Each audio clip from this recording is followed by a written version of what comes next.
आमच्याकडे ना नाश्ता सेंटरमध्ये अशी कोथिंबीर वडी मिळतं. ती माझ्या चेडवाक आणि घोवाक दोघांका पण भरपूर आवडता.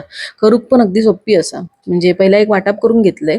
तर ओला खोबरा, हळद, मिरची, लसूण, जिरा आणि अर्ध्या लिंबाचं रस हे पाणी टाकून ना वाटप करून घेतलंय. त्याच्यानंतर ना साहित्यामध्ये 2 वाटी कोथिंबीर, 1 वाटी चण्याचं पीठ, त्याच्यानंतर 4-5 चमचे तांदळाचं पीठ, तीळ आणि चवीनुसार मीठ.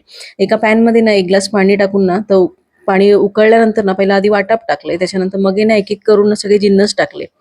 तीळ ना तुम्ही सगळे सारणातच टाका. मी वरून लावलंय ना ते वडी तळताना निगाक लागली म्हणून वरून लावू नका. सगळे सारणातच टाका. त्याच्यानंतर व्यवस्थित गुठळे म्हणून घेतल्यावर ना 2 मिनिटासाठी वाफेवर ठेवले. मग एका ताटात तेल लावलंय. त्याच्यानंतर त्याच्यावरती तर सारण पसरवले आणि थंड झाल्यावर ना वडी पाडून घेतले.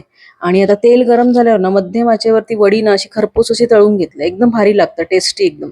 आणि नक्की करून बघा. रेसिपी आवडली तर आपल्या चॅनलला सबस्क्राईब करू पण विसरू नका. धन्यवाद.